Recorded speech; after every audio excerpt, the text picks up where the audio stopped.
Varitron Technologies investit 3 millions de dollars dans l'agrandissement de son siège social à Saint-Hubert. Première pelletée de terre qui a eu lieu la semaine dernière. Martial Vincent est le directeur général de Varitron Technologies, est avec nous. Monsieur Vincent, bonjour. Bonjour, M. Gagnon. Avant de parler du siège social, puis de ce que vous... J'aimerais ça plutôt savoir qu'est-ce que vous faites exactement chez Varitron.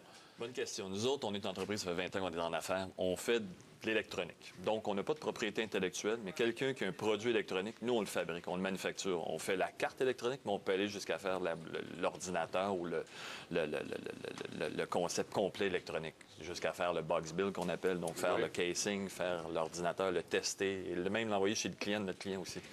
C'est important, ça, parce que là, on vient sauver des étapes, pas le client. Là. Justement. De plus en plus, ces entreprises-là veulent mettre de l'argent en merchandising, en marketing, en R&D, et ont moins d'argent à mettre en manufacturing. Et pour rester à fine pointe, ça prend des investissements. Donc, nous, on s'est spécialisé dans ça. Donc, on enlève une épine du pied aux entreprises qui veulent se concentrer sur le développement des affaires. Bon, les installations de Longueuil vont doubler. Oui. Une décision qui était incontournable pour vous? Écoutez, le problème qu'on vivait, c'est que Varitron, au début de son existence, faisait des cartes électroniques. Aujourd'hui, on fait de plus en plus la carte, mais tout l'ordinateur ou l'objet électronique en question. Donc, ça prend beaucoup plus de place. Donc, ces entreprises-là, comme on prend un exemple, on fait des compteurs électriques, bien, on fait la carte, mais le compteur vient chez nous. On fait aussi les antennes Wi-Fi qui sont des casings assez gros, donc on a besoin de beaucoup plus d'espace. On est dans le domaine ferroviaire, le transport, mais on sait que dans le domaine ferroviaire, les équipements électroniques de télécommunication dans les trains, ça prend de l'espace. C'était nécessaire d'avoir de l'espace.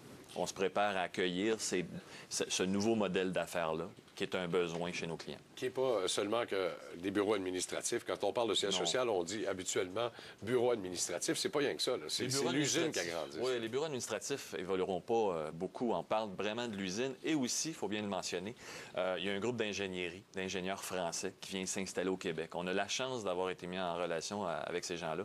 Ces gens-là sont en affaires depuis 20 ans, 600 ingénieurs en France. Ils viennent partager de locaux chez nous. Ils arrivent avec des propriétés intellectuelles, eux, dans le domaine transport et aéronautique. Et on fait une alliance avec ces gens-là pour offrir une solution clé en main à nos clients. Qu'est-ce que vous faites dans le transport et l'aéronautique? C'est du secret militaire, ça?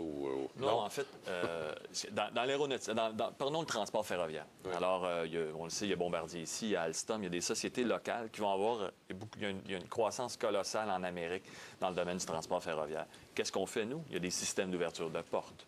Donc, s'il y a de l'électronique de plus en plus dans ces systèmes-là, le système de récupération d'énergie sur les freins, ainsi de suite. Donc, il y a beaucoup d'électronique. L'ordinateur de bord, on parle, un train, c'est mené par un ordinateur de bord. Toute cette électronique-là doit être faite en quelque part. De plus en plus, le local est important. On parle d'équipements qui coûtent une fortune à transporter. Donc, délocaliser une production vers la Chine, à certains égards, c'est pas rentable. On est mieux de garder ici ce développement d'électronique-là, qui fait partie d'un casing qui est volumineux, qui coûte de l'argent à transporter. Donc, on est proche, nous, de ces sociétés-là, Alstom, Bombardier. On parle de Batium, on parle de toutes ces sociétés-là qui sont locales, qui ont besoin d'électronique locale. Bon, vous parliez tout à l'heure de compteurs d'électricité. Est-ce que ce sont les fameux compteurs intelligents dont on parle tant ici au Québec? Non, malheureusement, la décision a été rendue 10 jours de ça. La Régie de l'énergie a endossé la décision d'Hydro-Québec. Donc, les compteurs québécois seront fabriqués au Mexique. Malheureusement, nous, on n'a pas gagné ce projet-là. Ils ont décidé Hydro-Québec et la région ont décidé d'y aller avec Landers+Gyr, qui est une société étrangère. Ces compteurs-là vont être fabriqués au Mexique. Nous, on a tout en place ici. On en fait pour Londres. On en fait 2 millions pour Londres. On a fait tout l'Ontario, 1,5 million de compteurs. Le Maine, 650 000 compteurs. Burbank, en Californie, plus de 250 utilities mondiales ont choisi notre technologie. Alors, nous, on est toujours curieux de voir comment ça va se faire au Mexique et à quel coût. Et on est toujours prêt à aider dans ce projet-là. Dans du marché, ils commencent à l'installer, là. Voilà.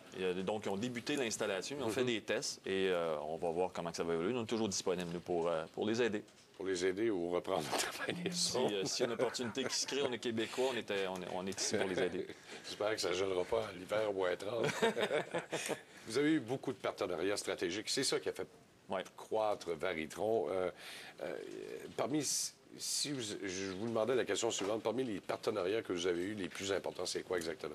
Écoutez, un élément important, Investissement Québec a pris une position chez nous il y a de ça 1 an et demi. Cet apport de capital-là et la structure que ça nous a amené, un board, un conseil d'administration sérieux, des gens de l'industrie, un investisseur sérieux qui nous permet, lorsqu'on rencontre des clients, ça rassure le client de savoir qu'il y a un groupe comme Investissement Québec. On le sait, dans les périodes économiques difficiles, d'avoir un investisseur québécois qui est le gouvernement indirectement, qui prend une position dans le manufacturier électronique. Ça nous a beaucoup aidé. Un autre élément qui nous a aidé, c'est une alliance internationale avec un groupe qui s'appelle Asteel Flash.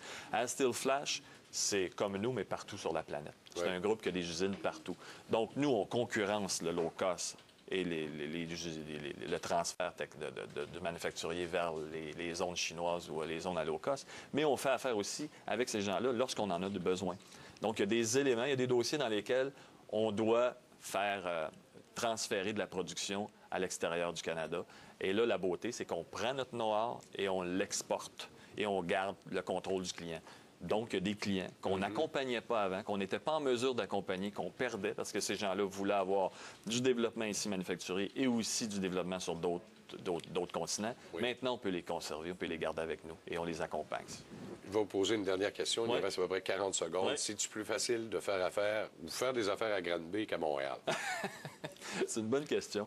En fait, la différence, c'est que Granby, c'est une nouvelle société qu'on a créée il y a de ça 5 ans. Oui. Donc, on partait, c'est un peu comme bâtir un nouvel immeuble versus prendre une ancienne comme Veritron.